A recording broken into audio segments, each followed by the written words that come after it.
My sister Elena laughed when the lawyer told me I'd inherited the family's worthless swamp. She and my brother Marcus walked away with $22 million and the family estate. I walked away with a mud pit and a tax bill. They called me the reliable disappointment for years. They didn't realize that I wasn't just fixing a rotting house in the mud. I was sitting on the only geologically stable corridor for a $60 billion federal project. Now, their investors are screaming. The bank is at their door, and I'm the only one with the key to the gate. They wanted the gold. I kept the dirt. And the debt is finally due. The reading of my grandfather's will was held in a room that felt like a vault, cold, windowless, and lined with leather-bound books that smelled of ancient dust and expensive litigation. My sister Elena sat to my left, draped in designer mourning weeds and checking her watch every 30 seconds. To my right was my brother, Marcus, who was already scrolling through luxury car listings on his phone. They were the golden successes of the family. I was the reliable disappointment. The lawyer, a man whose skin looked like crumpled parchment, cleared his throat. To Elena and Marcus, I bequeathed the liquid assets, the investment portfolios, and the family estate in Greenwich, to be divided equally. Elena let out a breath she'd been holding, a small, triumphant smile playing on her lips. Marcus didn't even look up from his phone. He just tapped the screen, likely confirming a wire transfer in his mind. The total value was somewhere in the neighborhood of $22 million. And to Mickey, the lawyer continued, his voice dropping an octave as if he were delivering a terminal diagnosis. I bequeath the title and deed to the Blackwood Marsh property in East Line, along with the responsibility for the outstanding maintenance liens and the primary historical conservancy contract. The room went silent. Then, Elena laughed. It wasn't a loud, boisterous laugh. It was a soft, pitying titter that was far more insulting. The swamp, Mickey, she whispered, leaning toward me. The scent of her perfume was cloying something floral and aggressive. Grandpa always did have a dark sense of humor. He gave you a mud pit and a tax bill. If you need a loan to pay the property taxes, just ask. I'm feeling charitable today. Marcus finally looked up, his eyes cold and dismissive. Take the deal, Mickey. It's a hobby. You've always been good at hobbies. Just don't expect us to bail you out when the mud swallows you whole. I didn't answer. I didn't defend myself. And I didn't show the flicker of ice that had settled in my chest. I simply reached out and took the folder containing the deed. My hands were steady. I had spent the last 3 years of my grandfather's declining health sitting by his bedside in that drafty, crumbling house in the marsh, while Elena was in Dubai and Marcus was in London. They thought I was there out of a sense of weak-willed duty. They thought I was the caretaker because I lacked the ambition to be anything else. They didn't realize that in the quiet hours between his medications, my grandfather and I hadn't been talking about the past. We had been talking about the future. I accept the terms, I said softly. The following week was a study in social stratification. Elena and Marcus moved into the Greenwich estate with the speed of vultures.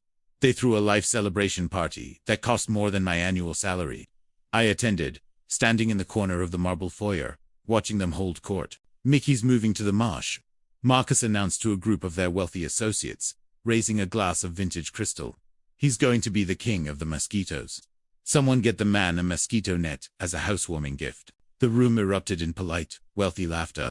Helena walked over to me, placing a hand on my shoulder, that same condescending grip I had known my entire life. Really, Mickey, you can stay in the guest house here. You don't have to actually live in that ruin. It's embarrassing for the family name. I like the quiet Elena, I said. You like being a martyr, she snapped, her voice dropping so the guests couldn't hear. You think being the good grandson earns you something. Well, it earned you a pile of rot. We got the world. You got the dirt. Learn your place. She walked away, the train of her silk dress hissing against the marble floor like a snake. I left the party early. I drove 2 hours north, away from the manicured lawns and the artificial light, until the air grew thick with the scent of salt, peat, and decay. The Blackwood Marsh property was 800 acres of wetlands, centered around a house that was more a collection of shadows than a structure. It was gray, weathered by a century of storms, and legally protected by a historical conservancy status that made it nearly impossible to develop or sell. On paper, it was a financial black hole. The maintenance liens were astronomical. The conservancy meant I couldn't even paint the front door without a permit. To Elena and Marcus, it was the ultimate insult away for our grandfather to punish the child who stayed behind. But as I pulled into the overgrown driveway, I didn't see a ruin. I saw a bottleneck. I spent the next 3 months in total isolation. I didn't post on social media. I didn't answer Marcus's mocking texts asking if I'd grown gills yet. I spent my days with a surveyor's transit and a stack of municipal zoning maps I'd acquired long before the funeral. Every morning, I performed the controlled normalcy of a man who had lost everything. I repaired the roof shingles one by one. I cleared the brush. I acted the part of the eccentric, broken relative. But every evening, I sat in the library, the only room in the house that didn't leak, and tracked the progress of the Coastal Atlantic Gateway. It was a $60 billion federal infrastructure project, a speed rail and deep-water port expansion designed to bypass the congested hubs of the Northeast. For 10 years, it had been a rumor. But 3 weeks ago, the final route had been quietly approved in a closed-door session in D.C. The gateway needed to connect the inland rail lines to the coast. There was only one geologically stable corridor through the wetlands that could support the weight of the tracks and the industrial access roads. That corridor ran directly through the center of Blackwood Marsh. Specifically, it ran directly through the patch of dirt where my grandfather's worthless house stood, because of the historical conservancy status I had inherited. The government couldn't simply seize the land via eminent domain without a decade-long legal battle. They had to negotiate.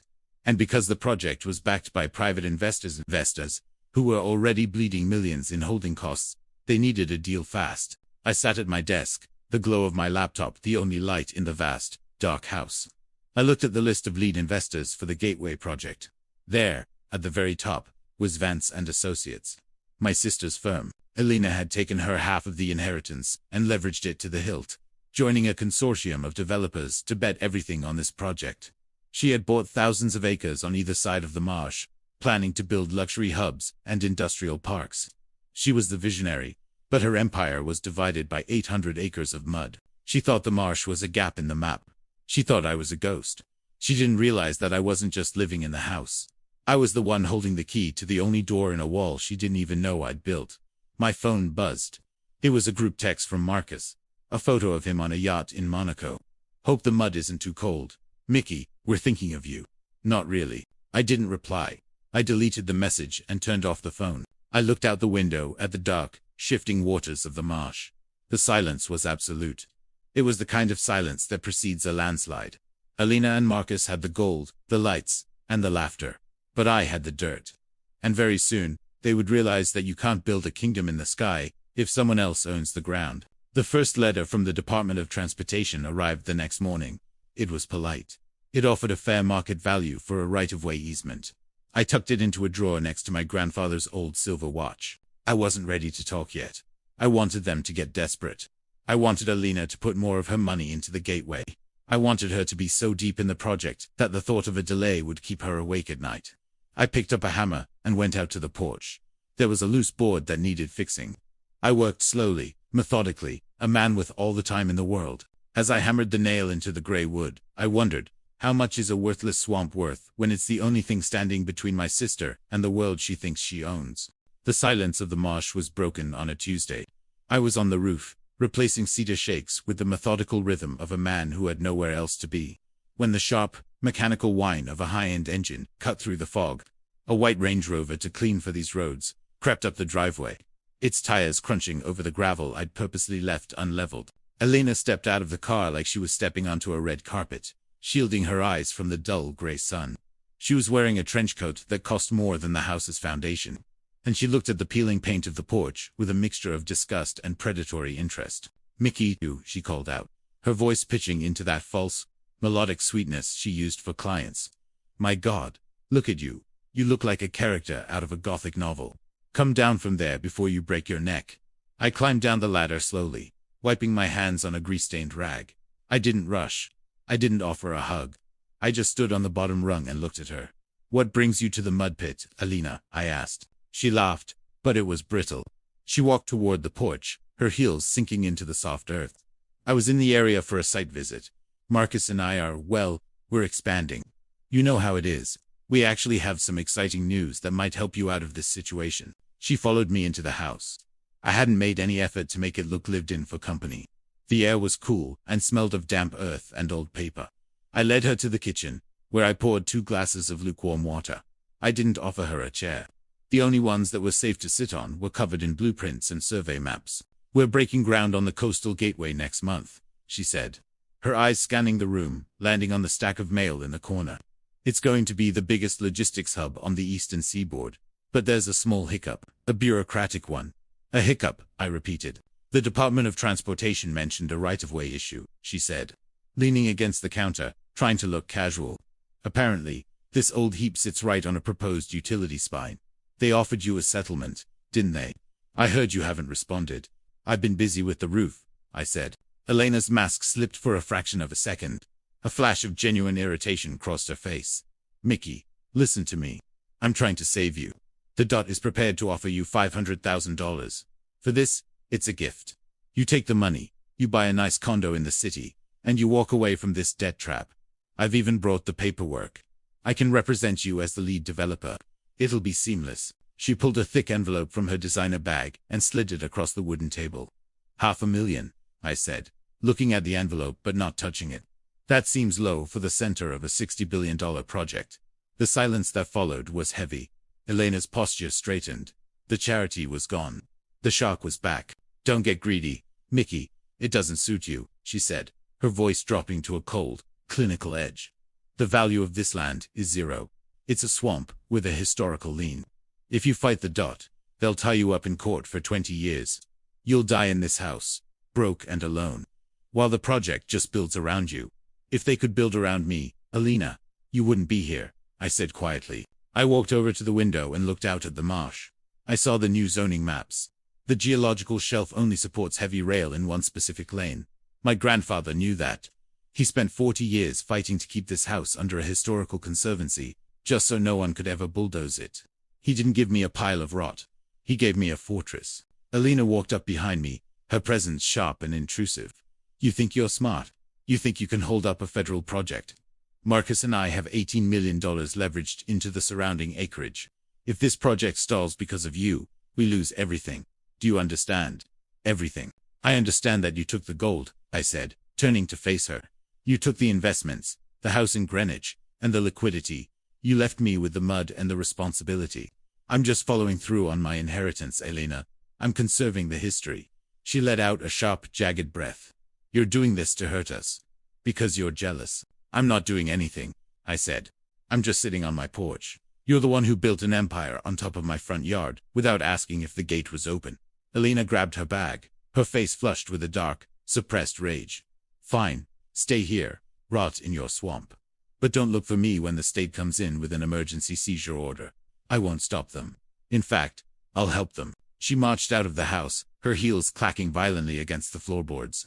I watched from the porch as her Range Rover tore down the driveway, kicking up a cloud of dust that hung in the stagnant air long after she was gone. I went back inside and opened the envelope she'd left behind. It wasn't just a settlement offer. It was a quit-claim deed. She hadn't wanted to represent me. She had wanted me to sign the land over to her firm for a pittance so she could sell it back to the government for 10 times the price. She wasn't just trying to bypass the hiccup. She was trying to steal my inheritance one last time. I walked to the library and picked up my grandfather's silver watch.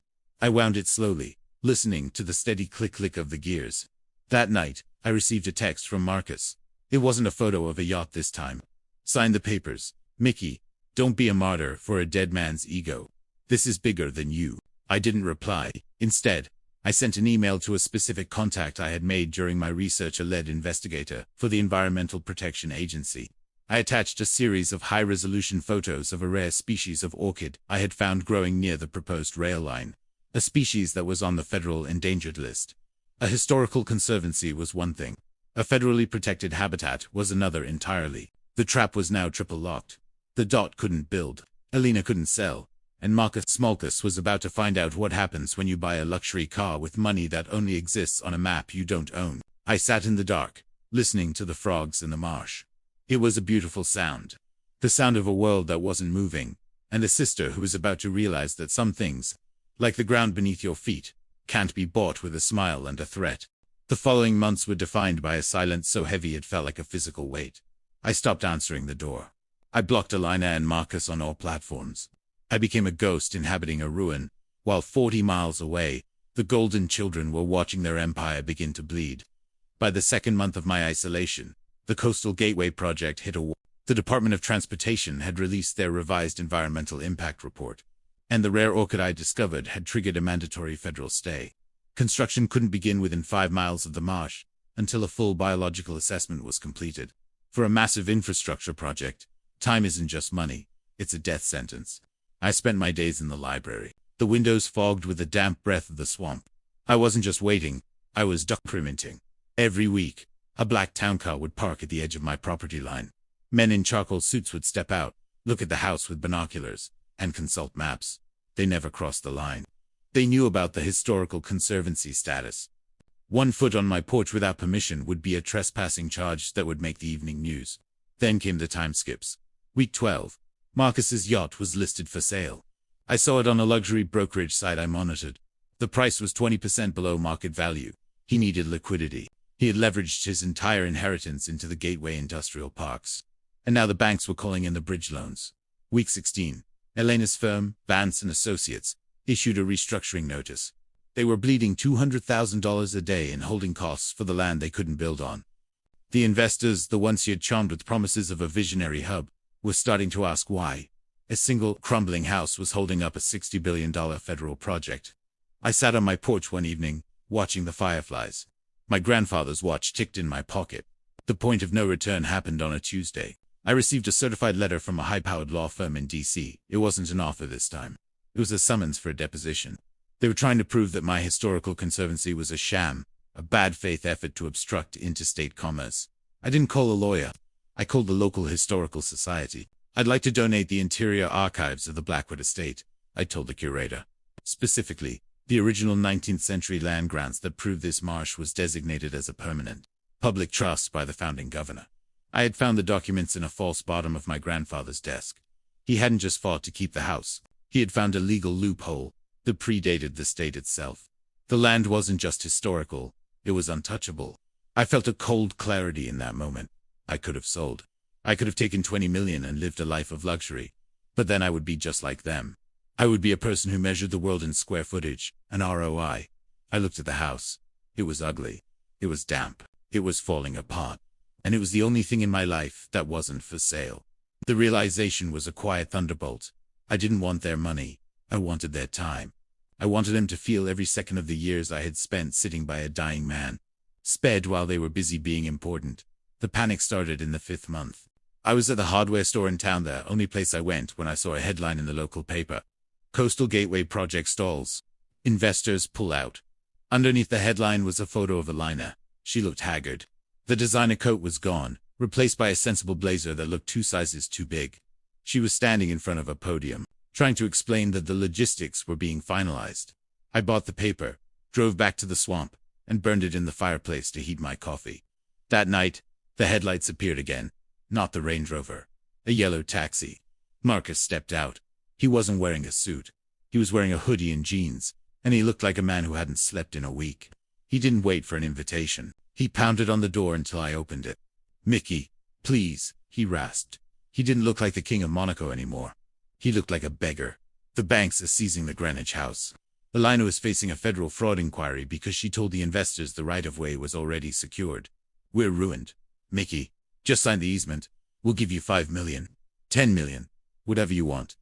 I stood in the doorway, the light from the hallway casting a long shadow over him.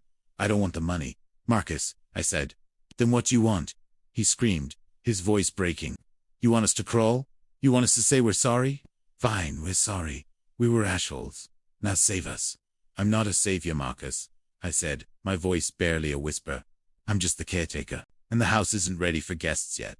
I closed the door. I heard him shouting outside for an hour. He kicked the porch. He threw a rock at the siding. But eventually, the taxi came back, and the silence returned to the marsh. I went to the library and opened a book. I had all the time in the world. They, however, were running out of seconds. The project was officially cancelled 3 weeks later. The federal government redirected the funding to a different corridor 50 miles to the west. The land Elena and Marcus had bought became what they always said mine was, a worthless pile of dirt. Only theirs came with a $20 million debt attached to it. I had one. But as I sat in the silent house, I realized the cost.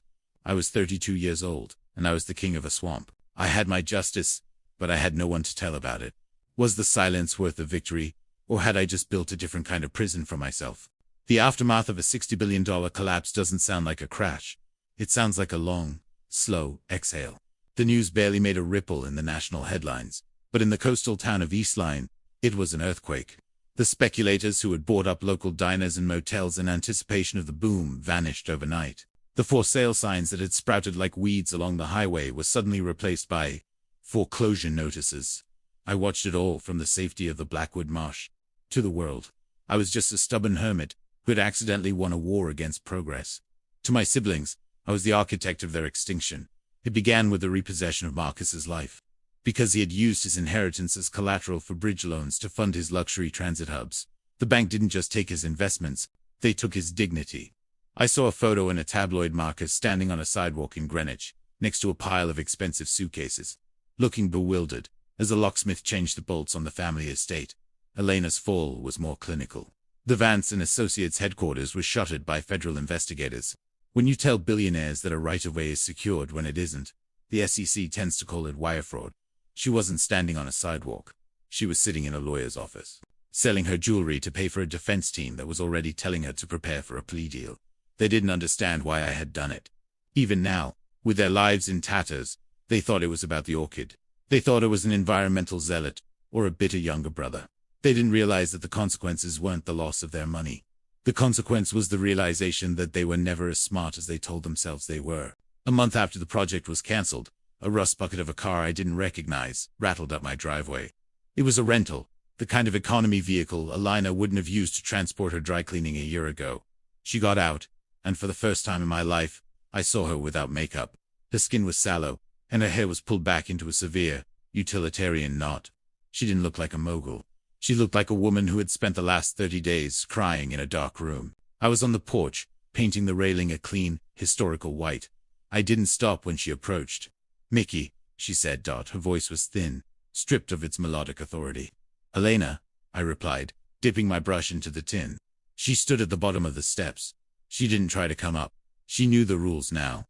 "Marcus is staying in a motel in Jersey. He's not doing well. He's talking about things that scare me. Mickey, he has nothing left. Not even a car. He has his health," I said. "And he has the memories of Monaco." Elena flinched as if I'd slapped her. "How can you be so cold? We're your family. We grew up in the same house. We shared the same table. We shared a table where you took the steak and Marcus took the wine, and I was told to be grateful for the breadcrumbs," I said, finally looking at her. "The table didn't make us family, Elena.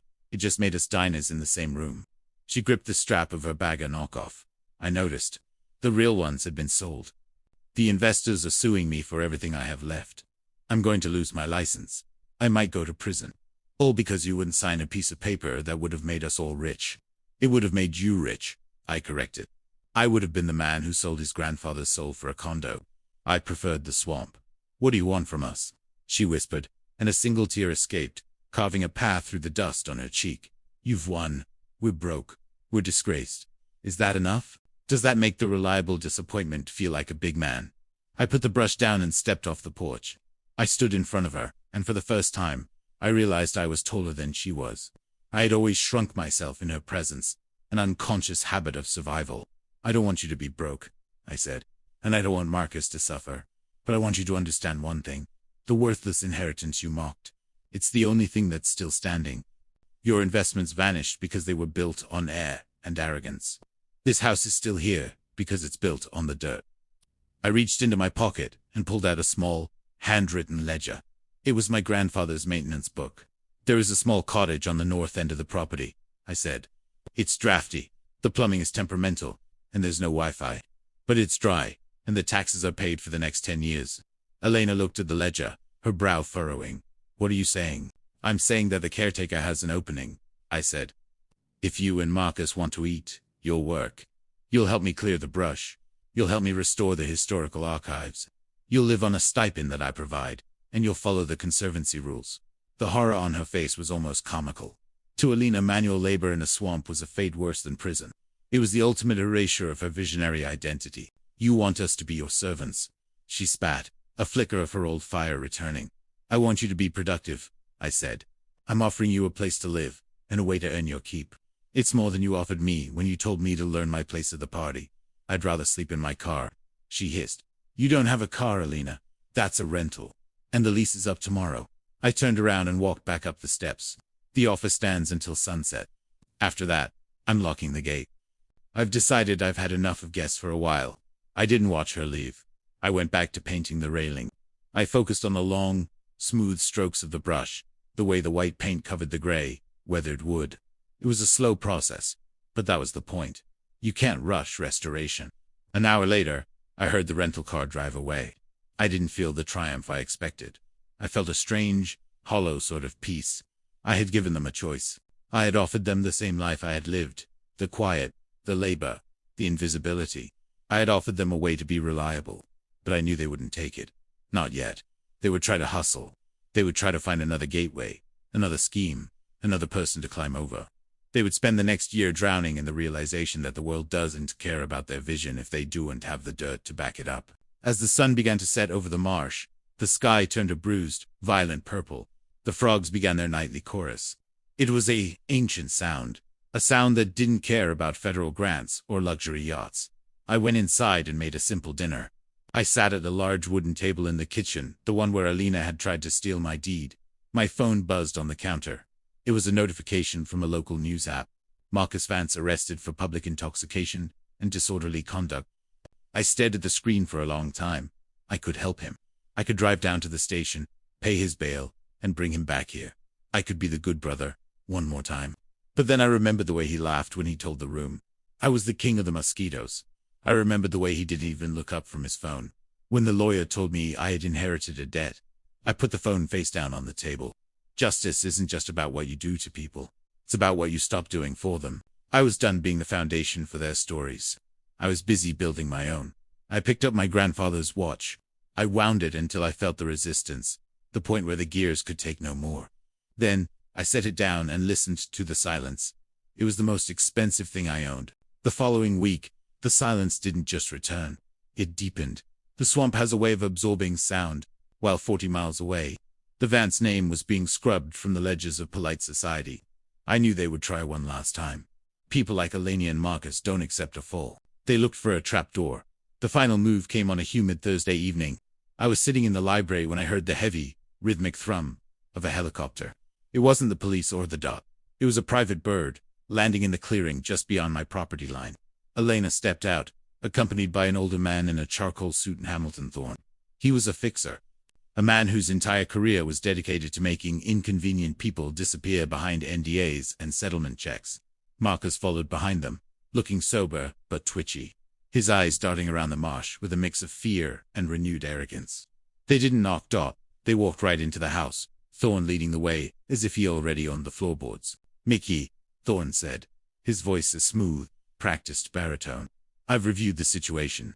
My clients, your siblings, believe there has been a significant misunderstanding regarding the historical conservancy status of this property." I didn't stand up. I stayed in the wingback chair, the light of a single lamp illuminating the map on my lap. "There's no misunderstanding, Mr. Thorne. There's only a reality."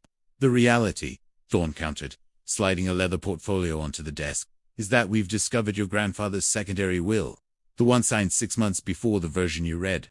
It places this property into a family trust, one that requires a majority vote for any land use decisions. Elena and Marcus represent that majority." Elena stepped forward, her face lit with a cold, desperate triumph. "You thought you were the only one who could dig through old papers, Mickey. We found it in the safe deposit box you forgot to check. The historical conservancy was his wish, but the trust is the law. We're selling the right-of-way to the Gateway's secondary investors tonight. The project is back on." Marcus laughed, a jagged, ugly sound. "Pack your bags, king of the mosquitoes. The wrecking ball arrives on Monday." I looked at the will and the portfolio. It was a beautiful forgery. The signature was nearly perfect. The parchment aged with chemicals. It was the kind of thing that would take a year to disprove in court. A year that would allow them to sell the land and vanish with the proceeds before the truth caught up. "It's a bold move," I said softly. "It's a winning move," Elena snapped. "Sign the acknowledgement, or we'll have you removed by the sheriff as a squatter." I stood up slowly and walked over to the ancient, floor-to-ceiling bookshelves. I pulled out a heavy, iron-bound ledger, the original town records I had borrowed from the local archives for my research. "There's one thing about being the reliable disappointment," I said, turning the pages. "People forget that you're the only one who actually listens. Grandpa didn't just love this house. He hated the way the world was becoming. He knew one day, you too would come for the dirt." I laid the ledger open on the desk. In 1984, Grandpa didn't just apply for a conservancy, I explained, pointing to a stamped entry. He sold the development rights of this entire 800-acre plot to the state. Nature Preservation Society for $1. It's called a negative easement. Thorne's professional mask faltered. He leaned over the ledger. What does that mean? Marcus asked, his voice rising in panic. It means, I said, looking Elena in the eye, that even if you own the land, even if your trust is real, you don't own the right to build so much as a birdhouse on it. The right to develop this land doesn't belong to the Vance family. It belongs to the state. Permanently. The silence that followed was absolute. I watched the realization hit Hamilton Thorne first. He closed the leather portfolio and stepped back, physically distancing himself from his clients. He knew a legal dead end when he saw one. Is this true? Elena whispered, her voice trembling. Check the county records, Elena. It's been there for 40 years. Grandpa made sure that no matter who owned the marsh, it could never be anything but a marsh. Elena turned to Marcus, then back to me. The triumph in her eyes didn't just fade. It turned into a hollow, terrifying void. But, the investors. I took their money. I told them the new will cleared the path. I already spent the retainer on the lawyers. Then I suggest you find a very good criminal attorney, I said, because you didn't just try to steal from me. You defrauded people who don't take kindly to losing their money. Marcus collapsed into a chair, though one with a broken spring. He put his head in his hands and began to sob. It wasn't the sob of a grieving man. It was the sound of a child who realized the game was over and he was the one left holding the bill. Mickey, please, Elena gasped, reaching out to touch my arm. I stepped back. We're your family. You can't let them take us to jail. Tell them the easement is a mistake. Negotiate with the state. You're the reliable one. Everyone trusts you. I am the reliable one, I said, my voice steady and cold. And I am reliably informing you that the marsh is closed. Mr. Thorne, I believe your clients are trespassing. Thorne didn't say a word. He simply turned and walked out the front door, leaving the siblings alone in the dim light of the library. Get out, I said. They left like ghosts retreating from the sun. I watched from the porch as a helicopter took off, the downdraft whipping the tall grass into a frenzy. They were gone, leaving behind nothing but the smell of burnt fuel and the sound of the frogs returning to their song. I went back inside and sat at the desk. I picked up the forged will and tossed it into the fireplace. I watched the flames lick the parchment, turning the Vance name into gray ash. The justice was complete. They hadn't just lost their money. They had lost their ability to lie. They were finally forced to exist in the world as it was, not as they imagined it to be. I looked at the silver watch. It was 10 p.m. I had no more battles to fight, no more maps to study. I was alone in a house that could never be destroyed, in a swamp that would never be built upon. I had one. But as the fire died down, I wondered if the man who spends his life building a cage for his enemies realizes that he is the only one left to guard the gate. The silence that followed their departure was different. It wasn't the silence of waiting or the silence of a trap. It was the heavy, terminal silence of a finished building. 6 months later, the headlines had moved on. The Vance scandal was a footnote in the financial journals, a cautionary tale about the dangers of leveraging against historical land. Marcus was in a state-mandated rehabilitation facility, his legal fees having devoured the last of his Monaco assets. Elena was in the middle of a 5-year suspended sentence, barred for life from the real estate industry and working as a clerk in a sterile office in the city. They were alive, they were safe, and they were utterly powerless. I sat on the porch of the Blackwood estate, watching the autumn fog roll over the reeds. The house was finally restored. The roof was tight, the paint was fresh, and the historical archives was safely housed in a climate-controlled wing ID, funded with the modest sale of my grandfather's antique collection. The debt was settled. The reliable disappointment had become the sole keeper of the family legacy. But as I looked at the reflection of the marsh in the dark water, I noticed the change in myself. My movements were slower, more deliberate. My eyes, once searching for recognition, now looked at the world with a cold, analytical detachment. I had spent so long studying the rungs of the ladder to ensure my siblings fell that I had forgotten how to climb. I realized then that revenge is a form of architecture. I had built a masterpiece of justice, but in doing so, I had designed a life where the only person I could trust was a man who no longer existed. I picked up my phone. I had one contact in my favorites that I hadn't touched in years. I dialed. It rang 4 times before a tired, guarded voice answered. "Hello," Elena said. "The roof is finished," I said. There was a long pause on the other end. I could hear the sound of a bus passing in the background of her city life. "Why are you calling me, Mickey?" she asked. her voice devoid of its former sharp edge. To tell me how high the grass is. To remind me I have nothing. I'm calling to tell you that the North Cottage is ready, I said. The Historical Society needs a curator for the archives. Someone who knows the Vance name. Someone who understands the cost of a legacy. I heard her breath hitch. You'd let me come back. After everything. The house is too big for one person, Elena. And the dirt, The dirt doesn't care about what we did. It only cares about who stays to look after it. I'll talk to Marcus, she whispered. He's out in 3 weeks. I know, I said. The gate will be unlocked. I hung up. I didn't do it out of forgiveness. I did it because I realized that the ultimate revenge was UN. Seeing them destroyed it was seeing them transformed. I wanted them to live in the swamp. I wanted them to spend the rest of their lives preserving the very thing they tried to kill. I wanted them to become reliable. I stood up and walked into the house, my footsteps echoing on the solid oak floors. I didn't look back at the marsh. The architecture was complete. The debt was paid. The ghosts were finally at rest.